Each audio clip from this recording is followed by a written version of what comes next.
Tonight marks a rare alignment, a moment spoken of in ancient circles but forgotten by most of the modern world. September 15th is not just another date, it is a turning point, a threshold where cycles end and new ones begin. In Shaolin teaching, such thresholds are known as gates. A gate is not a wall to fear, but a passage to walk through. Yet only those who step with awareness can pass without losing themselves. Throughout history, nights like this carried meaning. Old empires noted strange stillness in the air before great shifts. Monks recorded unusual patterns in the stars, believing they mirrored the inner struggles of humankind. September 15th holds that same weight, a call to prepare the spirit for change rather than be crushed by it. In this teaching, I will share principles kept in silence by the Shaolin for generations, lessons not found in common books of mindfulness. You will learn how fear can be reshaped into fuel, how stillness can cut sharper than the sword, and how true power begins not with control of the outer world, but with mastery of your own heart. Stay with me until the end, for tonight's wisdom is not scattered knowledge, but a path, each step leading deeper into clarity, balance, and strength. Missing one step is like leaving the gate half open. The passage cannot be completed.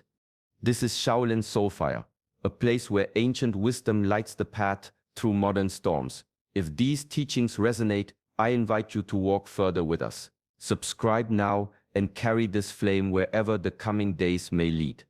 In the heart of chaos, the greatest danger is not the storm itself, but the way we meet it. When the world trembles, most people begin to run faster, as if speed will protect them from falling. Yet in Shaolin practice, we are taught the opposite. When the storm rises, we slow down. I remember my own master's words during a season of unrest in our temple. The mountains shook with thunder, and the villagers below were restless with fear. He told me to sit, to breathe, to do nothing. At first, it felt unbearable. My body wanted to move, to act, to escape the weight of silence. But as I stayed still, I began to feel the strength of stillness itself. Presence is not a passive act. To be fully present in uncertain times is like planting your staff firmly into the ground while the wind howls. Others may be tossed about, but you remain rooted. This presence sharpens the senses. You begin to notice details that panic hides, the sound between sounds, the pause before a change, the truth beneath the noise. Shaolin monks say, "The tiger leaps, but the stone remains unmoved." Stillness is not weakness. It is the decision not to be pulled in every direction by fear. From this place of presence, action becomes precise. One step, chosen with awareness, carries more weight than 1,000 steps taken in haste. The power of presence is the art of returning to yourself when the world demands you scatter. It is breathing calmly when others forget to breathe at all. It is standing in the storm, not to fight it, but to see clearly through it. And in that clarity, strength reveals itself quietly, unshaken. There is a teaching that says a cup already full cannot hold fresh water. In the same way, a mind crowded with old fears and rigid beliefs cannot receive new understanding. To meet change, one must first learn the discipline of letting go. In ancient Shaolin halls, young students often arrive eager, carrying pride from past victories or stubbornness from their own way of thinking. The masters would give them simple tasks, sweeping floors, fetching water, repeating the same movements for hours. Many grew frustrated, asking why their skills were not being recognized. The lesson was hidden in plain sight until the cup of arrogance, fear, and expectation was emptied. True training could not begin.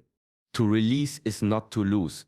Letting go of grudges does not erase the memory, but it frees the heart from being chained to it. Releasing expectations does not mean abandoning dreams, but it opens space for wisdom to guide those dreams with clarity. When the hand is clenched around the past, it cannot grasp the sword of the present. Inner mastery begins with recognizing what you still cling to. Discipline is not only about effort, but also about surrender. Just as a warrior sharpens his blade by removing what is dull, so must the spirit be refined by removing what no longer serves. The ancient texts remind us, An open hand can both receive and give, while a closed fist can do neither. Emptiness is not weakness, it is readiness. When the cup is empty, it can be filled with living water.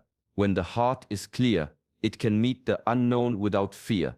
Only then can change be faced as a passage, not a burden.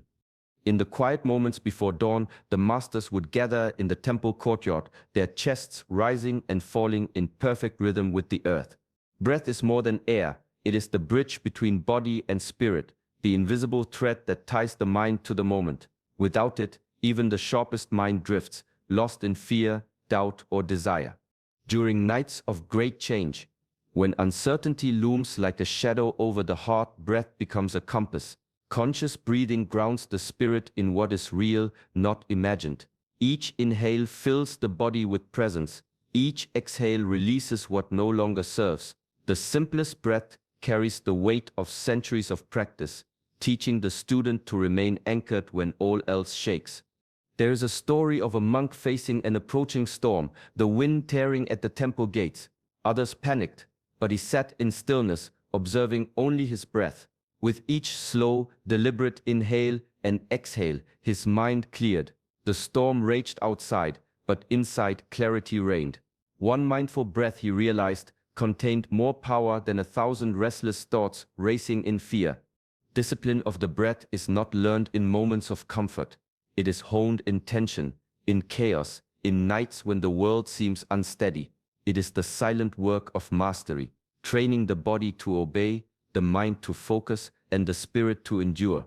Through breath, the present becomes tangible. Thoughts no longer dictate motion, the body no longer reacts blindly. In that stillness, action arises naturally with precision and intent. Breath is the anchor, the teacher, and the unseen force that transforms uncertainty into clarity. It reminds the practitioner that no matter how turbulent the world, mastery always begins within. Fear is a visitor, ancient and persistent, arriving in every heart at some point. Most run from it, struggling against the shadow it casts. Yet in Shaolin practice, fear is not the enemy, it is raw energy, a flame waiting to be shaped rather than extinguished. To master fear is to step into the fire without being consumed. There is a story of a young student, trembling before his first sparring match. His hands shook, and his mind raced with images of failure. The master placed a hand on his shoulder and said, "Do not wish the fear away, let it speak. Listen, and then move through it." In that moment, the student discovered that fear could guide him, pointing out where attention was needed, sharpening his senses rather than dulling them. In the training halls, fear is transformed through discipline. The repeated drills, the careful observation of every movement, the constant return to breath and presence, all these act like a blacksmith shaping molten metal. Panic hardens into hesitation, but mastery turns hesitation into focus, and focus into power. What once paralyzed now propels. The energy of fear, when harnessed, becomes clarity. It reveals the boundaries of comfort, highlights the unknown, and illuminates the path of growth. The masters teach that fear is a mirror, reflecting what we are unprepared to face. By meeting it with calm, with intention, it no longer controls the body or mind. Instead, it fuels every step, every strike, every decision with heightened awareness. To live fully is not to live without fear, but to live in command of it. The fire is not your enemy. It is the teacher that burns away illusion and forges the mind into a blade capable of cutting through doubt, distraction, and the chaos of the world. In the quiet valleys of the mountains, the rivers never fight their path. They bend around stones, carve channels through rock, and continue onward, unstoppable. Shaolin masters observe this and teach that most suffering arises not from what happens, but from the resistance to what already is. There was a monk who, despite his years of training, became frustrated when a flood washed through the temple courtyard. He worked tirelessly to rebuild, only to see the waters return. His master approached and said, "You are pushing against what the river has chosen. Move with it, and the work becomes effortless." At first, the lesson seemed simple, almost disappointing. But over time, he understood that non-resistance is not surrender. It is alignment with the flow of reality. a way to act without being crushed by it. When we resist, energy is scattered, thoughts clamor, emotions rage, and the mind becomes a battlefield. Non-resistance allows the same energy to be focused, precise, and effective. It is a quiet strength that does not show itself in force, yet accomplishes what brute effort cannot. A practitioner learns to yield without weakness, to bend without breaking, to act without friction. Life often mirrors the river. Change arrives, unpredictable and unstoppable. By fighting it, we become weary, trapped in cycles of frustration. By moving with it, we discover currents of opportunity we could never create by force alone. The discipline of non-resistance trains the mind to observe without judgment, to act without attachment, and to meet every moment as it is. The art lies in noticing when to yield and when to hold, when to step aside and when to advance. In this harmony, mastery emerges, not over the world but over the self. The river's lesson is clear. Strength grows where we stop fighting and begin flowing. In the silent halls of the temple, a young disciple once asked the master, "How do we conquer the world?" The master looked at him and said, "The world is never conquered. First, conquer yourself." True mastery, the old texts teach, is not in bending others to your will, but in taming the wildness within, impulses, desires, and fears. These are the true opponents of the warrior. History is full of those who sought control over lands, people, or fortune, only to be undone by their own inner chaos. The Shaolin path turns that lesson inward. When the outer world trembles, the mind must remain still. The storms outside test the storms inside. A heart ruled by discipline does not crumble when walls fall or empires shift. It remains rooted, like the ancient pine that bends with the wind but does not break. There is a story of a monastery facing famine. Supplies dwindled and fear ran through the halls. Many panicked, preparing for conflict or flight. Yet the senior monks moved calmly, organizing, rationing, meditating. Their inner steadiness became the anchor for all. The collapse outside did not shatter them. Instead, it revealed the strength of inner order. External chaos became the forge where courage, patience, and wisdom were tempered. The inner warrior is quiet but vigilant. He does not seek recognition, yet his presence changes everything. When impulses are mastered, every action carries clarity. When the mind is disciplined, every challenge becomes an opportunity. The world may shake, people may falter, fortunes may vanish, but the inner warrior stands unshaken. In this way, every collapse outside is not an end, but a beginning. A chance to build the spirit stronger than before, anchored in wisdom, resilience, and quiet power. The path of transformation is never found in ease. Comfort is a gentle prison, soft walls that lull the mind into complacency. Shaolin masters teach that true growth begins when the body and spirit are pushed beyond familiar limits. Only in that space of discomfort does strength reveal itself. There is a story of a novice who struggled to hold a stance for hours under the sun, muscles burning, breath shallow. Each second felt unbearable, yet the master whispered, "Pain is not the enemy, it is the threshold. Step past it, and the body will show you what it is capable of." The novice persisted, and with every passing moment endurance grew. The mind sharpened. What had once seemed impossible became the measure of newfound power. Discipline beyond comfort is not punishment, it is intentional training of the body, mind, and spirit. It is learning to remain steady when the heart demands retreat, to stay focused when every instinct seeks escape. This practice teaches patience, resilience, and clarity. It shows that limits are often imagined, that strength exists quietly beneath fear, and that the will can be tempered like steel. Tonight holds that same opportunity. The threshold is not merely external, it is internal. Every challenge, every moment that nudges you out of ease, is an invitation to expand. By embracing discomfort rather than resisting it, the mind begins to settle, the heart becomes brave, and the spirit awakens to possibilities previously unseen.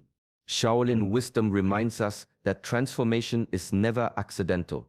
It is deliberate, earned through small steps beyond safety, through quiet endurance, and through the courage to confront the unfamiliar. Growth emerges not in comfort, but in the disciplined crossing of boundaries, the patient forging of self, and the relentless pursuit of mastery over what once seemed insurmountable. In the quiet mornings before the sun touches the mountains, the masters speak of balance, not as a static state, but as the living dance of opposites, darkness and light, fear and courage, loss and rebirth. They coexist in every moment, like the hidden currents of a river. Shaolin teaching calls this harmony the dance of yin and yang. To see only one side is to be blind to the truth of life. There is a tale of a monk who watched a forest burn. The flames consumed what had stood for decades, leaving ash and ruin. Yet from that very ash, new shoots began to emerge.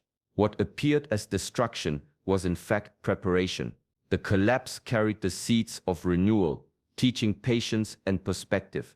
Mastery, the elders whispered, is not in clinging to comfort or fleeing the shadow, but in perceiving both fully and without attachment. Every challenge mirrors this duality. Fear can awaken courage, loss can reveal wisdom, struggle can bring clarity. The disciplined mind learns to embrace the contrasts, recognizing that each side is necessary. The world does not operate in absolutes. It flows between extremes, and only those who observe without clinging can move gracefully within it. Yin and Yang are not distant philosophies. They are lived experiences. When the mind rests in this awareness, decisions are made with insight rather than reaction. Action flows naturally, neither forced nor withheld. The heart becomes steady, anchored in understanding, and the spirit is free to grow through every hardship and triumph alike. To master life is to walk this middle path, holding neither darkness nor light too tightly, yet appreciating both.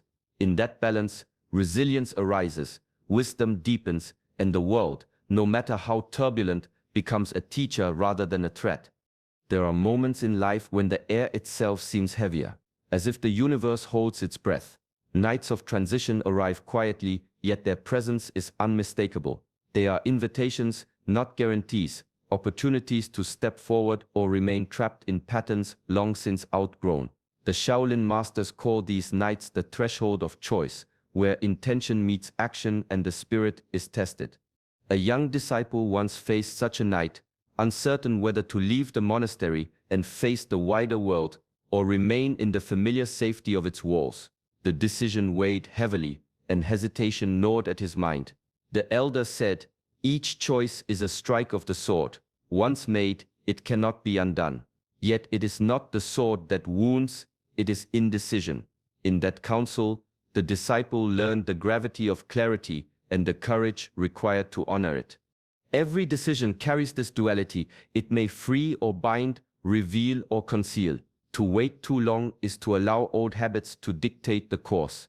To act with mindfulness, however, is to harness inner mastery. Discipline tempers the impulse, patience shapes perspective, and awareness transforms fear into guidance. The mind becomes the forge, each thought a spark, each choice a strike of precision. The nights of change are mirrors, reflecting what we have avoided and what we are ready to embrace.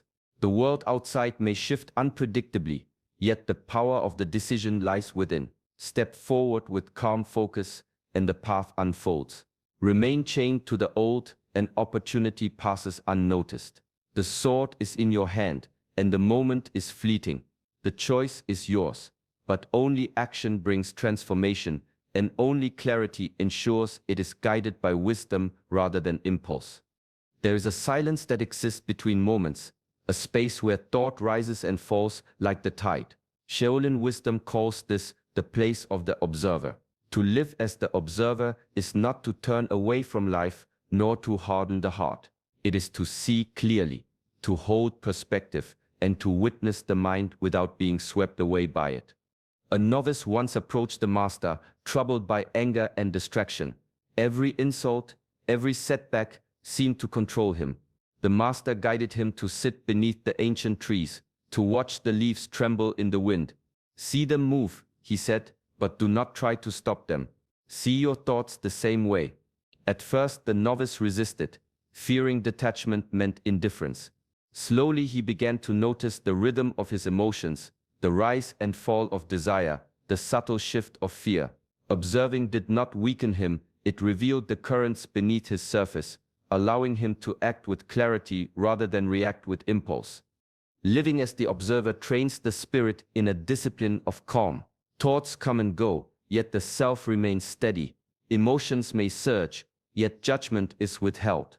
This practice is not passive, it is active mastery, a quiet vigilance that allows one to navigate life without being consumed by its chaos. Tonight, as change stirs, the test is subtle but profound. Can the mind watch without grasping? Can the heart feel without being overtaken? By cultivating this inner distance, wisdom emerges. Decisions become precise and the spirit remains unshaken. The observer sees the world as it is, unfiltered, alive and ever-changing, finding strength not in control, but in the quiet clarity of presence. As the night of September 15th unfolds, remember that its power lies not in the events around you, but in the gate within. The world may shift, storms may rise, and uncertainty may press against every corner of life, but stillness, conscious breath, discipline, balance, and courage are the anchors that keep the spirit steady. Each lesson we explored tonight is a tool, a quiet guide for the path of mastery. Observe your thoughts without being carried away. Face fear and transform it into focus. Step beyond comfort into growth, and honor the balance of light and shadow within every moment. These are not mere teachings, they are ways to navigate life with clarity and presence. Carry these principles into each day. Let them shape your decisions, guide your actions, and strengthen the foundation of your inner world. The external world may change, but when the inner self is cultivated, no challenge can shake it. The true question remains, will you move with the currents of life or resist and be swept aside? May tonight serve as a reminder that mastery begins quietly, in each mindful breath, each deliberate step, and each choice made with awareness. Let the energy of this threshold guide you toward clarity, resilience, and peace. If these teachings resonate with you and you wish to continue walking this path of inner strength, we invite you to like this video and subscribe to Shaolin Soulfire. Carry this calm, this presence, and this wisdom with you, and let each day become an opportunity to practice the art of mastery in your life.